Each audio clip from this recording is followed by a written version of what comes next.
जोंनि दिनैनि खौरांगिरि मेला जाबाय बड' सिने आर्टिस्ट एसोसिएशननि जानो गोनां जा बाथि बड' सिने एवार्ड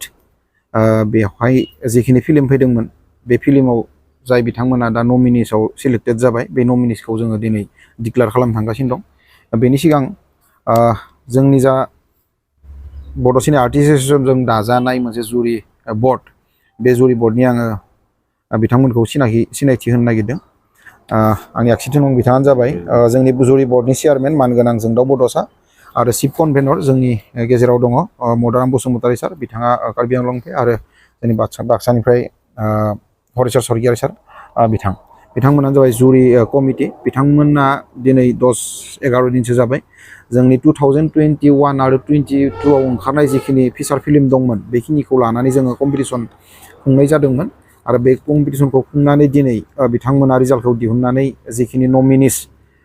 ओंखारदों बे नमिनिसनि नामफोरखौ जोंनो दिनै गथायनाय जाबाय आरो बे नमिनिसनि नामखौ जों दिनै रायजो राजानि गेजेराव फोसावनानै होनाय जागोन।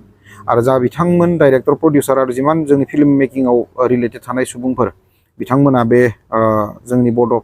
5 बड' फिल्म एवार्ड फांसनाव जाहाथे गासैबो फैयो, जों बेखौ दिनैनि बे मेलनि गेजेरजों जोङो गासैखौबो बरायनाय जाबाय। देग्लाय बोसोराव बाथि बड' फिल्म एवार्ड फांसननि गेजेरजों जोंनि जाखिनि एवार्ड थागोन बे एवार्डफोरखौ जोङो जोंनि बर' हारिनि गेजेराव जिखिनि हारिमुआव आगान गालांनाय माखासे आर्टिस्टफोर महरगिरि बिथांमोन रुंसारि जालांनाय बिथांमोननि मुङावनो जोङो बे एवार्डखौ दोननाय जादों। बे एवार्डनि एगेन्स्टआव देग्लाय बिटिआर गभर्नमेन्टआबो माखासे रांनि थफ्ला आगबारायदों, बेखौबो जों मख'ना होनो नागिरदों। जों होनो गोनां एवार्डफोरनि मुंखौ आं मख'नो नागिरबाय। जेरै गिबियावनो दङ टिकेन्द्रजित नार्जारि एवार्ड फर बेस्ट बड' फिल्म, जाय माने बेस्ट बड' फिल्म जागोन बिथाङा मोनगोन बे बान्थाखौ, आरो बे बान्थाजों लोगोसे दङ 1 लाख रां आरो जोंनि ट्रफि। नैथियाव दङ फनिन बड'सा एवार्ड फर बेस्ट डाइरेक्टर, बेखौ जाय मोनगोन बेबो 1 लाख रां मोनगोन। Dilip Basumatary award for best actor male, Santi Brahma award best actor female, बिथांमोनाबो 1 लाख मोनगोन। बाखि जिखिनि केटेगरिज दंबावो जेरै Bikash Basumatary award, Pirason Brahma award for supporting actor male आरो supporting actor female, Vishal Basumatary award for best villain, Leni Basumatary award for best action director, Gopal Swargiary award for best photography, Sunam Chandra Goyari award for best editor, Kanaklal Swargiary award for best music director, Ramakanta Basumatary award for best script writer, Manoranjan Brahma award for best makeup artist, Ramsing Gella award for best comedy, Daikhrang Khungur award for best lyric, Manjit Narzary award for best choreography, Bhubaneswar Mahilary award for best singer male, Purnima Swargiary award for best singer female. बेखिनि केटेगरियाव गासैबो 50,000 मोनगोन आरो बेखिनि रांखौ BTR गभर्नमेन्टआ देग्लाय जोंनि थ्रुयै जिखिनि आर्टिस्टआ देरहागोन बिथांमोननो गथायनानै होनाय जागोन। बेनि थाखाय जोङो देग्लाय बोसोराव गाजा गोमजायै जों खुंनो हागोन आरो बेनि थाखाय जों बिटिआर गभर्नमेन्टखौ जों बड' सिने आर्टिस्ट एसोसिएशना माखासे गोसो गोरबोनिफ्राय अननाय आरो सिबिनाय जासिहरनाय जाबाय। आरो जोंहा शर्ट फिल्म कम्पिटिसन मोनसे दंमोन, मोनफ्रोमबो डिस्ट्रिक्ट कमिटिनिफ्राय जोङो मोनफा शर्ट फिल्म बिहरनाय जादोंमोन। बेनि गेजेराव नमिनिस मोननाय शर्ट फिल्मनि मुंखौबो आं मख'ना होनो नागिरदों। गिबियावनो दङ रुगुं नागिरनानै, बे जाबाय गिबि नमिनि, बेयो सालबारि डिस्ट्रिक्टनिफ्राय फैदों। आरो नैथियाव दङ आइ बर' बिमा, बेयो चिरां डिस्ट्रिक्टनिफ्राय फैदों। आरो थार सिमां, बे फैदों कार्बि आंलंनिफ्राय। बे मोनथाम शर्ट फिल्मा जाबाय देग्लाय बोसोरनि नमिनिसआव सिलेक्ट जानाय। आरो गासैबो आं नमिनिसआव थानाय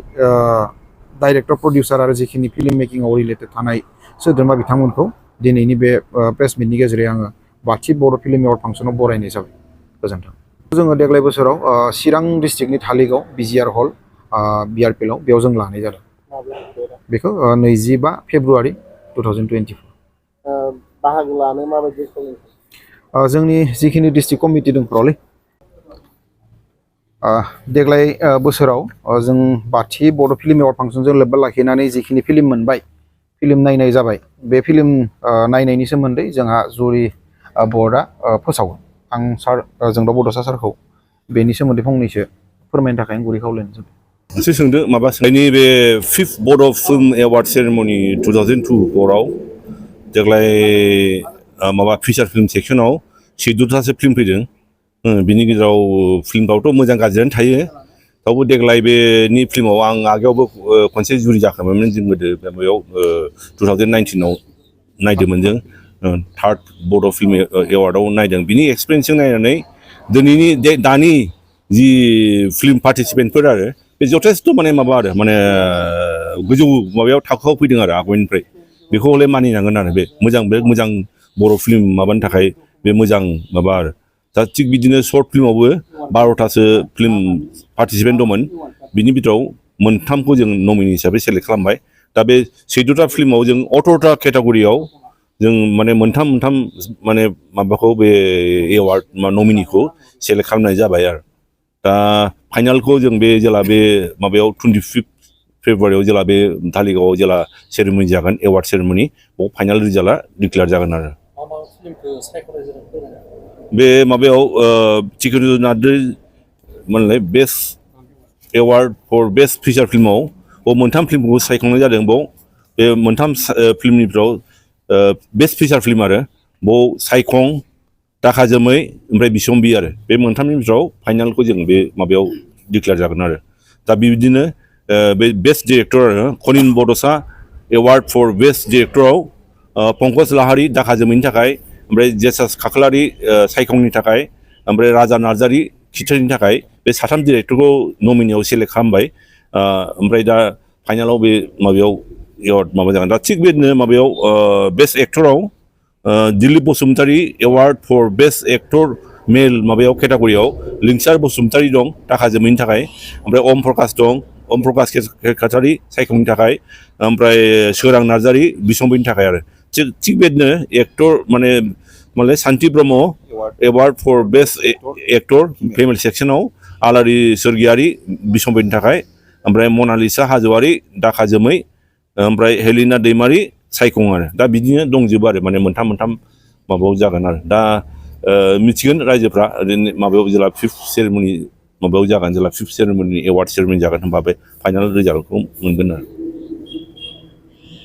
बाथियाव दं माबा Bikash Basumatary award for best supporting actor male बाव जेसास केरकाटारि सायखंनिफ्राय ओमफ्राय मिजिं नार्जारि दाखा जोमै अमित लाहारि बिसम्बि आरो बिदिनो सिक्सथआव दङ माबा पिरसन ब्रह्म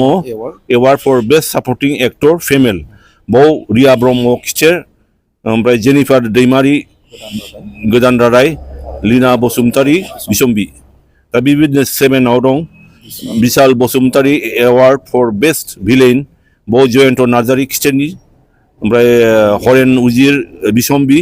ओमफ्राय रुबुल बर' सायखं दा बिदिनो 8आव दं माने Leni Basumatary award for best action direction बाव दं सानसोरां एन्ड मन्टु खिथेरनिफ्राय ओमफ्राय उत्कल हाज'वारि बिसम्बि फिल्मनिफ्राय ओमफ्राय सुबर्न बसुमतारी सिख्ला बिलाथिनिफ्राय दा बिदिनो 9th केटेगरियाव दं Gopal Swargiary award for best photography बाव दं सोरां बसुमतारी देखा जोमै ओमफ्राय भदा केरकाटारि बिसम्बि ओमफ्राय नायस्रां गयारि खामग्लिनाय गोसोनि मोदै दा बिदिनो 10th माबायाव दं केटेगरियाव दं सुनाम चन्द्र गयारि एवार्ड फर बेस्ट एडिटर बाव नायस्रां गयारि सायखंनिफ्राय ओमफ्राय सोरां बसुमतारी दाखा जोमै खगेन सोरगियारि बिसम्बि बिदिनो 11th केटेगरियाव Kanaklal Swargiary award for best music बाव दं सोरां ब्रह्म दाखा जोमै ओमफ्राय राकेश बर' सायखं ओमफ्राय सोरां बसुमतारी गोदान रादाय बिदिनो 12th केटेगरियाव दं Ramakanta Basumatary award for best script writer बाव दं रातुल ब्रह्म राहा ओमफ्राय पंकज लाहारि दाखा जोमै ओमफ्राय बिसोन खुंगुर महिलारि गोदान रादाय दा बिदिनो 13th केटेगरियाव Manoranjan Brahma award for best makeup बाव जना ब्रह्म खिथेरनिफ्राय ओमफ्राय मालाय जगत बर' सायखं ओमफ्राय बाव माबाया टीमा बुरजाथारमोन माबायाव जोनोम फिल्मनिफ्राय बुरजा माने मेकआप आर्टिस्ट दं ओंखायनो टीम होननानै होदों आरो बाव ओमफ्राय बिदिनो 14 केटेगरियाव दं Ramsing गेलना award for best comedy बाव दैमु ब्रह्म आर'नाइ फिल्मनिफ्राय ओमफ्राय रुबुल बर' दाखा जोमैनिफ्राय ओमफ्राय मस्क' डुप्लिकेट पुलिस दा बिदिनो 15 केटेगरिनिफ्राय मा होनलाय दैख्रं Khungur award for best lyrics बाव नबनिता बसुमतारी फ्रम खिथेर ओमफ्राय सोमखोर दैमारि दाखा जोमैनिफ्राय ओमफ्राय फुंजा मुसाहारि आर'नाइ फिल्मनिफ्राय दा बिदिनो 16 माबायाव केटेगरियाव दं Manjit Narzary award for best choreography बाव बिग्राय बसुमतारी दाखा जोमै ओमफ्राय प्रबिन बर' आर'नाइ पुर्न बसुमतारी खिथेर फिल्मनिफ्राय दा बिदिनो 17 केटेगरियाव भुबनेश्वर महिलारि एवार्ड फर बेस्ट सिंगार मेल बाव देरहा बर' अख्रांनि हाथरखि माबा फिल्मनि नाम बे ओमफ्राय मोनसोम बर' गोदान रादाय ओमफ्राय नील अंकित दाखा जोमै दा बिदिनो 18 केटेगरियाव दं माबा मालाय पुर्निमा सर्गियारि award for best singer female category बाव नबनिता बसुमतारी खिथेर गीताश्री रामसियारि थुलुंगा नङा होमबा थुलुंगा ओमफ्राय उषारानि बसुमतारी दाखा जोमै दा बेनो आरो देग्लाय माने 14टा माने 14ता माने 14 नङा होमबा 14 फिचार फिल्म जों माबा मोन्दों जों नायनो मोन्दों बिनि गेजेराव आंनि आगोलनि मोनसे जों थार्ड बर' फिल्म एवार्डनि जि नायनायनि एक्सपिरियेन्स बिनि एक्सपिरियेन्सै बाव बिराद आपग्रेड मोनदों आरो माने साबसिन मोनदों बै समनिफ्राय अनेक दं माबायाव फिल्माथ' मोजां गाज्रि थाखायोनो जि मोजाङा आगोलनिफ्राय जि माने बेस्ट जेनेबा जों नुनो मोन्दों मोजां फिल्मखौ आगोलनिफ्राय गोदोनिफ्राय दानि फिल्मा माने अनेक आपग्रेड जागासिनो दं आरो जों मोनसे खोथा मोनबावदों मा बे पार्टिसिपेन्ट टेकनिशियानानो होन बा आर्टिस्टआनो होन बिराद गोसो मोदोम जिउ होनानै माने बे फिल्माव बड' फिल्माव माने गोसो होनानै पार्टिसिपेट खालामदों आरो खामानि मावदों आरो बिसोरनि दा माबाफ्राबो खामानिफ्राबो बे हिसाबै गोजौ थाखोनि जादों आरो